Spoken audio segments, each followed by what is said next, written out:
Hallo und herzlich willkommen, liebe Zuhörenden, zu unserem heutigen Podcast anlässlich des Internationalen Tages der Menschen mit Behinderung. Mein Name ist Fernando Manzoni von Böhringer Ingelheim und ich habe heute die Freude, das Vergnügen, zwei Gäste bei mir zu haben, mit denen wir uns unterhalten wollen über Inklusion, über die Thematik Menschen mit Behinderung am Arbeitsplatz. Wie inkludiert man die korrekt? Wie arbeitet man mit denen zusammen? Ähm, auf welche Herausforderungen trifft man dort als Unternehmen? Und was können wir auch in der Zukunft noch tun, um Menschen mit Behinderungen wirklich gleiche Chancen zu bieten, sie voll zu inkludieren in die Arbeitswelt? Und hierzu begrüße ich als allererstes Jasmin Stößer, Betriebssozialarbeiterin bei AFB. Herzlich willkommen, Jasmin.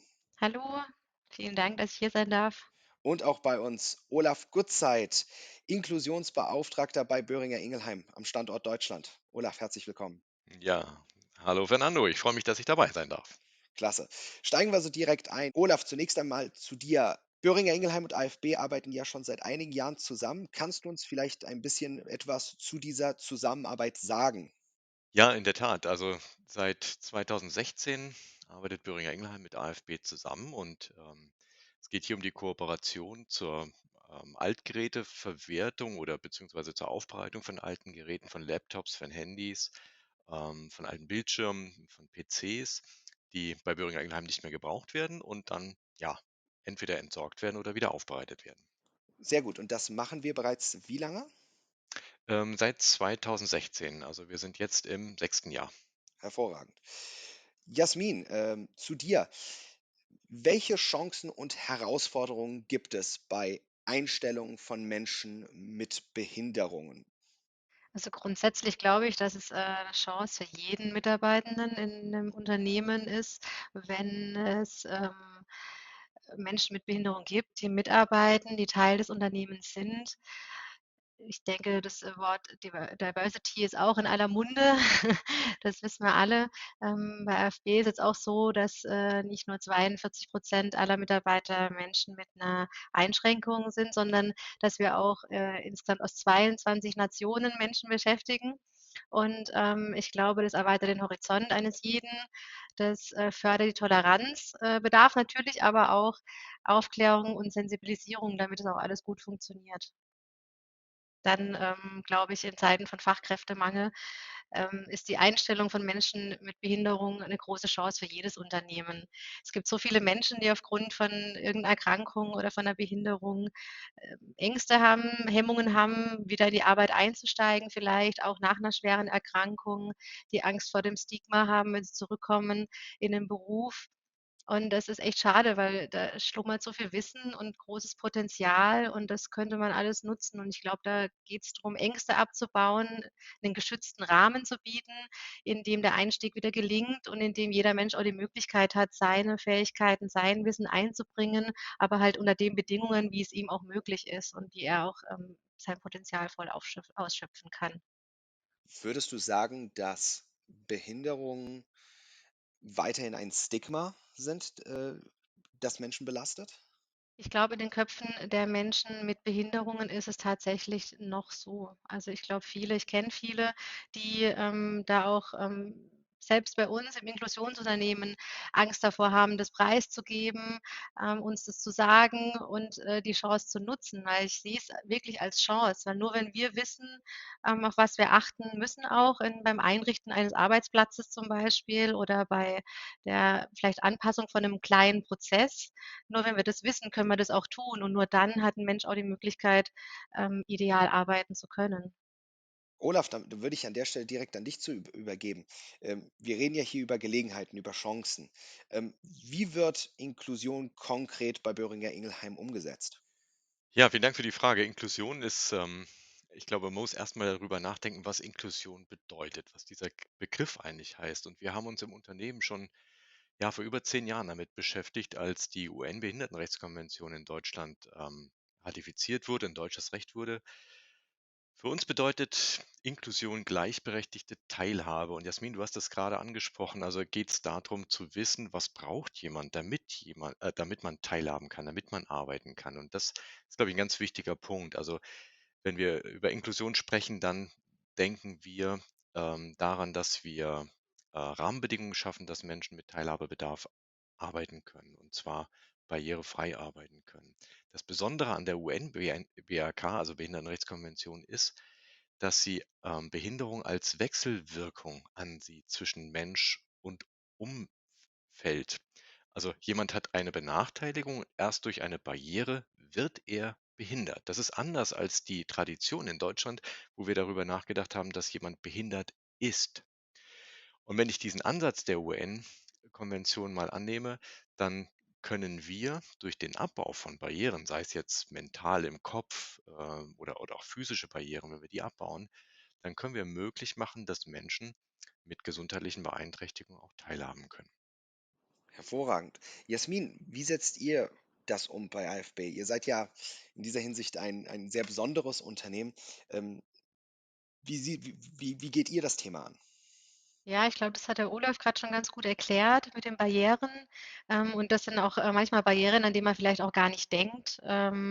So als Beispiel, wenn jemand, 'ne Lese-Rechtschreibschwäche hat, und Probleme hat, so Dinge lesen zu können, dem fällt es natürlich unheimlich schwer, im Prozessablauf, sich anzugucken und zu verstehen.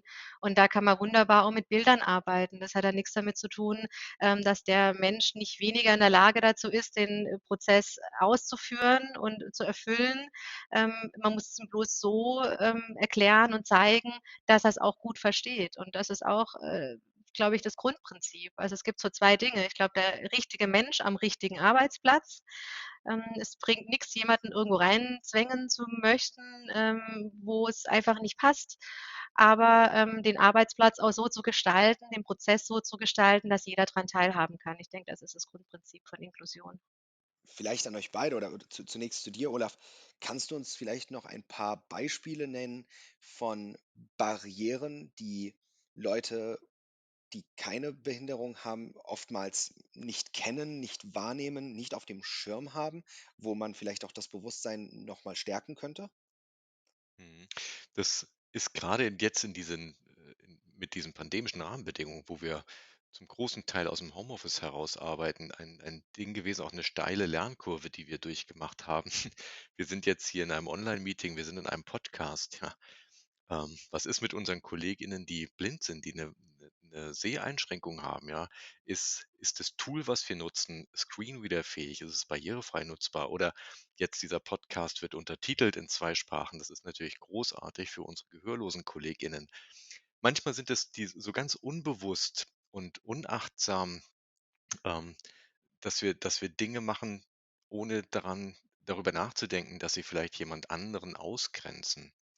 Und grade wenn ich an die Dimension der Menschen mit Hörbeeinträchtigungen denke, ich mache mal ein Beispiel aus dem Alltag. Wir haben früher bei Einladungsschreiben für Auswahlverfahren, zum Beispiel für Bewerbende, haben wir immer runtergeschrieben: „Bei Rückfragen rufen Sie uns an unter tralala." Das schließt alle Menschen, die gehörlos sind, kategorisch aus. Das war kein böser Wille, wir haben einfach nicht dran gedacht. Das haben wir jetzt verändert und haben neben der Telefonnummer auch eine E-Mail-Adresse mit angegeben in dieser Einladungsschreiben, sodass wir Zwei-Wege-Kommunikation als Standard jetzt aufsetzen. Ein kleines Beispiel einfach nur, sensibel mit den Bedarfen umzugehen. Ich möchte noch kurz bei dem Thema Bewusstsein, bleiben, Olaf. Was tut das Unternehmen, um die Bedeutung des Themas in die Öffentlichkeit zu tragen? Sage ich mal, wie rufen wir es über die Dächer, dass auch alle anfangen, darüber nachzudenken und 'n Bewusstsein dafür zu entwickeln? Ja, einmal sind wir uns unserer sozialen Verantwortung bewusst, glaube ich, als familiengeführtes Unternehmen ähm, mit, ich glaube, nahezu 16.000 Beschäftigten jetzt am Standort Deutschland, haben wir natürlich auch eine Strahlkraft in die Familien der Beschäftigten, in die Vereine, in die Ortschaften hinein. Wenn wir als Unternehmen das Thema mit einer hohen Priorität versehen, bekommt es bei vielen Beschäftigten auch eine Bedeutung im privaten Kontext. Wir sprechen regelmäßig über Inklusion, machen Führungskräfteentwicklungsprogramme, führen Workshops durch mit unserem Management. Wir machen Veranstaltungen im Unternehmen, jetzt natürlich vornehmlich online, wo ganz viele Menschen auch teilnehmen können, sich einfach mal eine halbe Stunde aufklicken in ein Teams-Meeting und reinhören, was wir unter Barrierefreiheit verstehen, was ein Gebärdensprachavatar für Patienteninformationen bedeuten kann, wo barrierefreies Bauen jetzt Standard geworden ist, was es aber auch heißt, mit einer chronischen Erkrankung umzugehen. Und ich glaube, das ist ein wichtiger Punkt. Wir hatten eben das Thema Stigmatisierungsangst. Je normaler es wird, über Teilhabebedarfe zu sprechen, ähm, desto einfacher ist es, diese Angst vor Stigmatisierung abzubauen. Und ich glaube, das muss die Aufgabe sein, im Dialog zu bleiben und diese Berührungsängste auch abzubauen, Begegnungsmöglichkeiten zu schaffen, sobald es wieder möglich ist. Genau, Begegnungsmöglichkeiten finde ich einen tollen Begriff. Jasmin, an dich. Es ist ja unheimlich wichtig, auch Leuten Menschen mit Behinderung Möglichkeiten zur Arbeit zu bieten.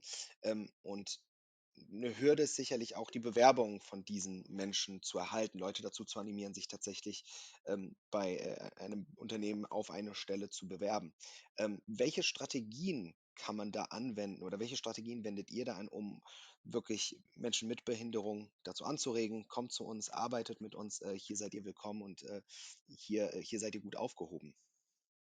Ja, das ist ein ziemlich großer Punkt und auch ein großes Ziel, was wir auch haben, dass wir da eine größere Reichweite bekommen, dass eben auch die entsprechenden Berater, die es an vielen Stellen in Deutschland gibt, sei es Reha-Berater in der Arbeitsagentur oder auch in verschiedenen beruflichen medizinischen Reha-Maßnahmen, die es ja zuhauf auch gibt, dass wir da einfach mehr im Bewusstsein sind, dass wir da direkt, aufploppen, sage ich jetzt mal, sobald jemand da sitzt und an den Punkt kommt, wo es langsam wieder darum geht, in Arbeit zu kommen, an den Arbeitsplatz zurückzukehren und, dass dann eigentlich jeder sollte dann sofort denken: „Ah, Moment, da gibt's ja diese eine Firma.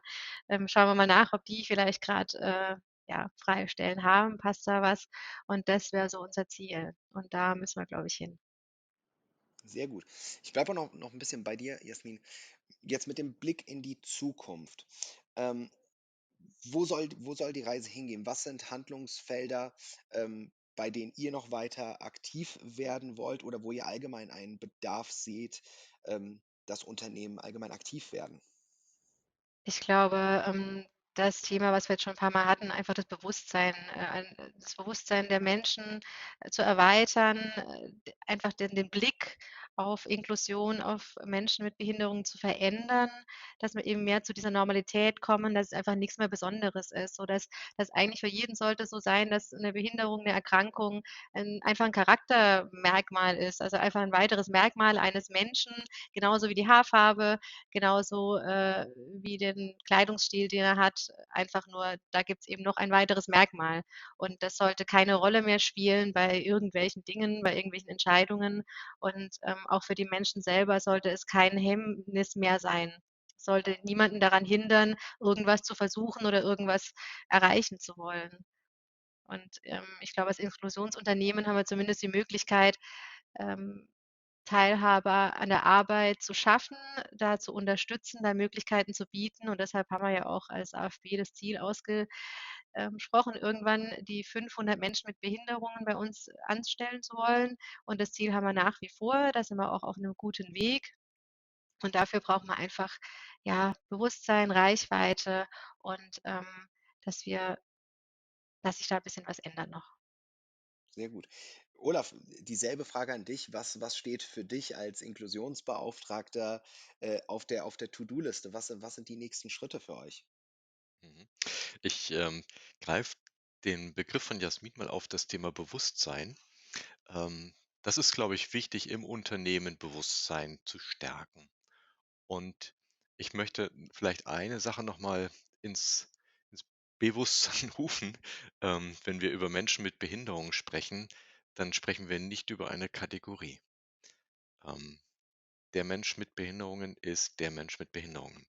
Und wir kennen Körper- und Sinnesbeeinträchtigungen. Wir kennen aber auch ganz viele nicht sichtbare Erkrankungen oder Behinderungen. Ich würde gerne den Fokus ein Stück weit auf das richten, was Menschen können. Das hat auch was mit Bewusstseinsbildung zu tun. Ein zweiter Aspekt ist aber nicht nur das Bewusstsein, sondern auch das Selbstbewusstsein zu stärken. Und das sehen wir immer wieder, wenn wir im Bewerbungs- und Rekrutierungsprozess sind, dass das Selbstbewusstsein von Menschen, die ja vielleicht eine Erkrankung haben, die eine Historie haben, die eine Geschichte haben, weil sie negative Erfahrungen gemacht haben in der Vergangenheit durch Beratung, durch das Umfeld, so, dass wir das Selbstbewusstsein stärken. Sagen, du kannst was und das, was du kannst, kannst du hier in diesen Arbeitsprozess mit einbringen. Und dann wird für mich Inklusion rund, wenn ich das Bild mal nutzen darf, wenn die, wenn die Person selbst mit dem gesunden Selbstbewusstsein sich einbringt und wir die Rahmenbedingungen schaffen als Unternehmen, dann kann Inklusion wirklich gut gelingen. Und wenn du fragst, was können wir noch mehr machen, ich glaube, das sind die großen Baustellen, an denen wir mit vielen, vielen kleinen Aktivitäten und Projekten immer weiterarbeiten müssen. Hervorragend. Etwas, was ich jetzt aus meiner Perspektive noch ergänzen würde, was ich mir selbst vorgenommen habe. Ich selbst arbeite ja in der Kommunikation und Bewusstsein wird ja auch maßgeblich von der Sprache geprägt.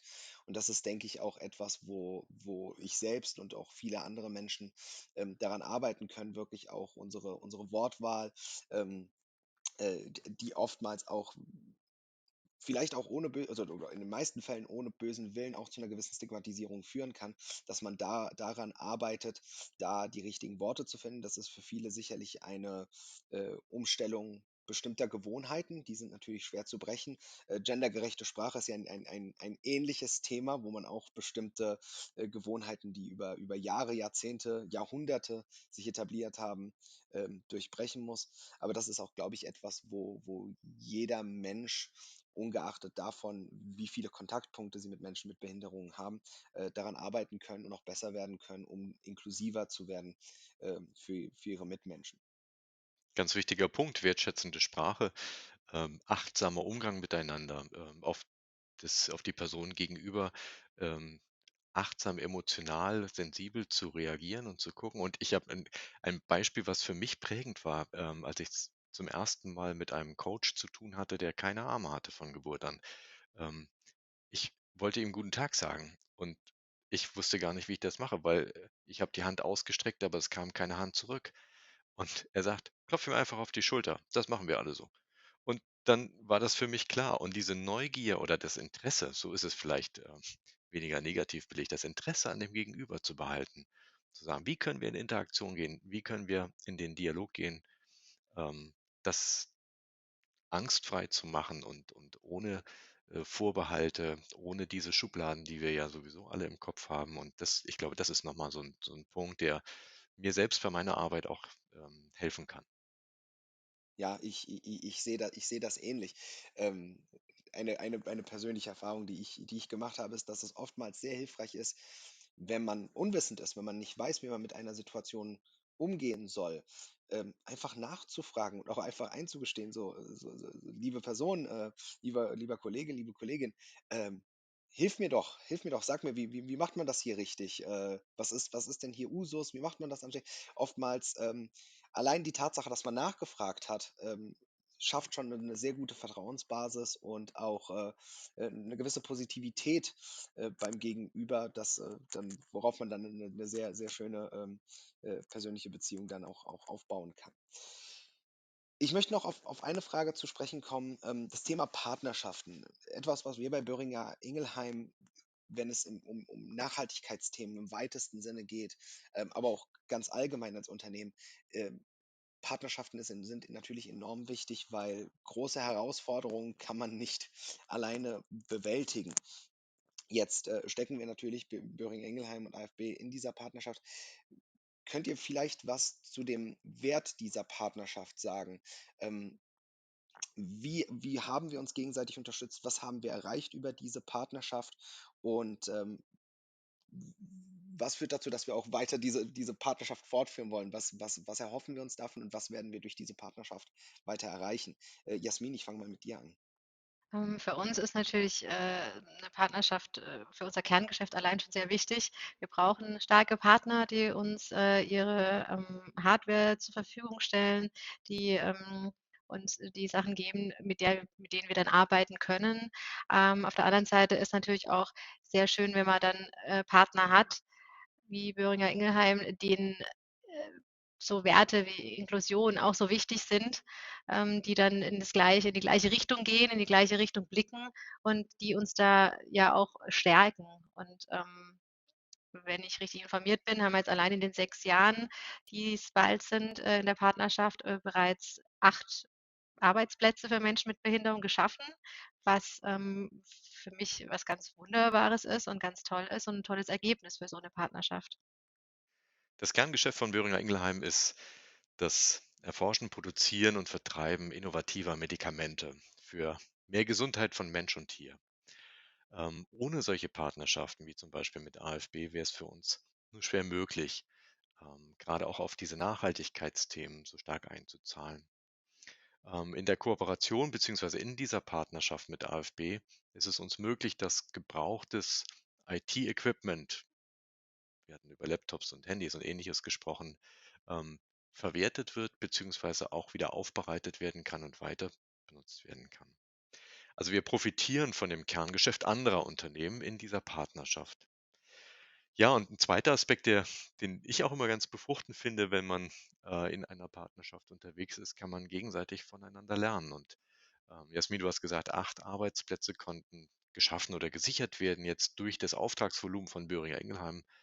Ähm, und das ist so 'n perspektivisch gesehen, glaube ich, auch eine Aufgabe für uns, von euch zu lernen, wie ihr Menschen mit Behinderungen in euer Unternehmen inkludiert, wie ihr die Arbeitsprozesse gestaltet.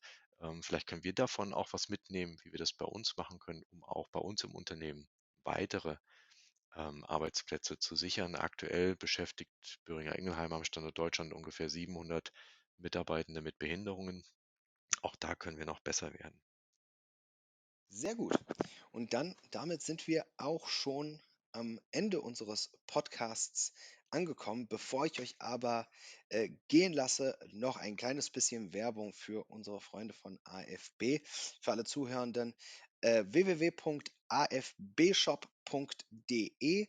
Dort kann man gebrauchte und refurbished, wie es auf Neudeutsch heißt, IT-Produkte erwerben, an denen AfB und Menschen mit Behinderungen mitgearbeitet haben. Also nicht nur bekommt man preiswerte IT-Technik, sondern man tut auch etwas Gutes dabei. Und auch afb-group.de für die übergeordnete Seite von AfB und natürlich auch unsere Corporate-Webseite boehringer-ingelheim.de oder .com. Wir freuen uns über alle Personen, die mal vorbeischauen. An der Stelle bleibt mir nichts anderes, als mich nur noch bei euch zu bedanken. Jasmin Stößer von AfB, vielen, vielen Dank, dass du dir die Zeit genommen hast heute. Danke, dass ich hier sein durfte und vielen Dank für die Möglichkeit. Und Olaf Gutzeit von Boehringer Ingelheim, Inklusionsbeauftragter, vielen, vielen Dank auch an dich. Ja, vielen Dank dir, Fernando, dass du uns hier durchgeführt hast, halbwegs unfallfrei. Und es war ein toller Austausch gewesen. Vielen Dank für das inspirative Miteinander. Vielen Dank, es war mir eine Ehre und eine Freude. Dann bedanke ich mich auch bei allen Zuhörenden. Ich bin Fernando Manzoni für Boehringer Ingelheim. Allen noch einen schönen Tag.